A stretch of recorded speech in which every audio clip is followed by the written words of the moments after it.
Salam salam les parents bien vaillants. Assalamu alaikum wa rahmatullahi wa barakatuh. Bienvenue dans cette nouvelle vidéo. Chose promise, chose due. Alors comme promis, je vous fais une vidéo sur le déménagement et les situations en général. Donc je dis déménagement là parce que c'est un exemple, mais vraiment ça peut se transposer à d'autres changements de situation. Donc je fais cette vidéo parce que voilà, suite à notre déménagement, pour ceux qui nous ont suivis, vous êtes au courant, nous avons déménagé il y a à peu près 2 semaines. Pour ceux qui nous découvrent, vous l'apprenez. Donc je souhaitais vraiment partager avec vous les ressentis ainsi que les conseils que je vais vous donner pour essayer vraiment de gérer ce changement et surtout avec vos enfants, parce que les enfants peuvent se retrouver chamboulés par ce changement. Et quoi de plus normal, hein. Rien que nous en tant qu'adultes, déjà on est un peu chamboulés, on reste pas indifférent au changement d'environnement. Voilà, nous alhamdoulilah on est quand même dans un environnement assez familier. Voilà, la maison on la connaît, voilà, et les enfants sont un peu dans leur, ont un peu leur repère. Voilà, ont un peu de repères et voilà. Mais ça reste pas non plus anodin, c'est-à-dire que, les enfants quand même se sont habitués à l'ancien appartement, ils avaient leurs repères habituels, ils se sentaient en sécurité, et voilà. Et des fois on met du temps à avoir ses propres repères et voilà. Donc si l'enfant ne parle pas de ce changement, si l'enfant ne vous dit rien, c'est pas parce qu'il ne ressent rien, bien au contraire, des fois ça peut être un signe. C'est tout simplement qu'il ne sait pas, peut-être pas vous exprimer ce qu'il ressent, il n'a pas les mots, il ne sait pas comment faire. Donc c'est à nous de l'accompagner et de l'aider. Voilà. Lorsque l'enfant va se retrouver un peu dans cette situation, il va le manifester peut-être par des comportements inappropriés, peut-être il va chouiner, peut-être il va pas parler comme je vous l'ai dit, mais vraiment il faut vraiment se mettre à sa hauteur et essayer de rentrer en connexion avec lui pour essayer de comprendre ce qui se passe en lui. Voilà, et de lui poser il faut lui poser les bonnes questions, essayer d'être à l'écoute de ses émotions et le faire participer. Donc le premier conseil que je vous donnerai, c'est vraiment de le faire participer. Vous le faites participer selon ses capacités, selon son âge, de participer à l'ambiance du déménagement, en lui parlant, en lui décrivant les choses, les situations, et vraiment qu'il soit acteur. Voilà, selon ses capacités bien sûr. Par exemple, vous pouvez lui demander de mettre ses peluches dans un carton, lui demander de mettre certains vêtements en l'accompagnant toujours dans des cartons. S'il est plus âgé, vous pouvez l'inviter à inscrire sur les cartons ce qu'il y a dans le carton. Essayez aussi de manipuler avec lui les objets, de les ranger, voilà. Donc comme ça il se sentira impliqué et vraiment ça va l'aider aussi à faire les choses, en faisant les choses avec vous, vous allez partager des émotions et voilà, et parce qu'il y aura comment dire, ça facilitera la transition. Voilà. Alors je vous conseille aussi de parler quand vous serez dans votre nouvel appartement, mais avant ça, oui, il ne faut pas que j'oublie, c'est profitez-en pour visiter l'appartement avec lui. Ne le mettez pas à l'écart.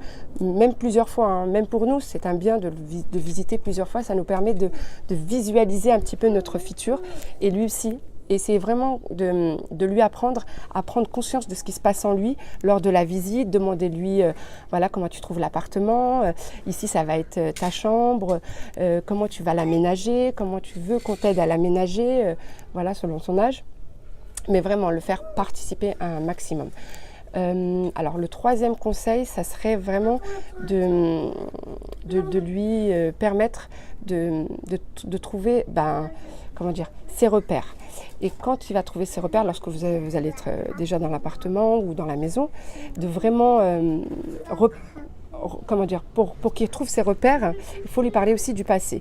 C'est-à-dire, dans l'ancienne maison, il avait sa chambre et lui essayer de faire une sorte de liste, entre guillemets, des ressemblances avec l'ancien appartement et des différences. Essayer de trouver, par exemple, des différences positives. Si, par exemple, il était avec son frère, je ne sais pas, c'est un exemple tout bête, il était avec son frère ou sa sœur dans une même chambre, le fait d'avoir une chambre tout seul, peut-être c'est positif pour lui, ça va lui donner en fait une sorte de je ne sais pas, vraiment le fait qu'il ait sa chambre tout seul, ça va l'aider à, enfin il va se dire dans sa tête, je suis tout seul dans ma chambre, j'ai mon espace à moi, c'est ma chambre. Voilà, c'est un exemple tout bête, hein. Ça peut être, voilà, c'est vraiment voir le côté positif du changement. Ça lui permettra aussi de visualiser les activités qu'il peut avoir dans ce nouvel environnement. Voilà. Donc je récapitule. Alors, j'espère que je n'ai pas oublié certains. Je ne vais pas en oublier certains. Alors, première des choses, l'accompagner dans le deuil de son passé, de l'ancien appartement, de son ancienne chambre, toujours l'accompagner, c'est-à-dire dans ses émotions, accueillir ses émotions, nommer ses émotions et qu'il les vive, le laisser les vivre. Voilà. Et n'hésitez pas, si vous avez, je ne sais pas moi, des photos de l'ancien appartement, des activités qu'il a fait dans cet appartement, de lui montrer, n'ayez pas peur. Ça va vraiment, il va avoir cette petite nostalgie, certes, mais ça va l'aider. Ça va l'aider à se construire et ça va l'aider à passer à autre chose aussi. Deuxième des choses, c'est de prendre conscience de ce qui se passe en lui. Ça va rejoindre encore les émotions, de parler avec lui, d'être à son écoute et de partager aussi vos ressentis, bien sûr. Voilà. La troisième des choses, visualiser le futur lors de la visite ou même lorsque vous êtes déjà dans l'appartement, comme je vous ai dit tout à l'heure, pour la chambre, vraiment de visualiser où il va mettre son lit, son meuble, son petit bureau, voilà, ainsi de suite. Voilà, donc oui, moi je vais vous parler un petit peu de notre expérience, c'est-à-dire que mon fils, malgré bon, il n'a pas été trop chamboulé parce que on l'a écouté, on l'a accompagné, mais il a quand même, j'ai pu remarquer en l'observant qu'il y a eu des choses qui s'étaient déjà amorcées avant quand même qu'on déménage, parce qu'on en avait déjà parlé. Donc il a commencé à avoir des attitudes qu'il n'avait pas avant. Alors un exemple, par exemple ses peluches.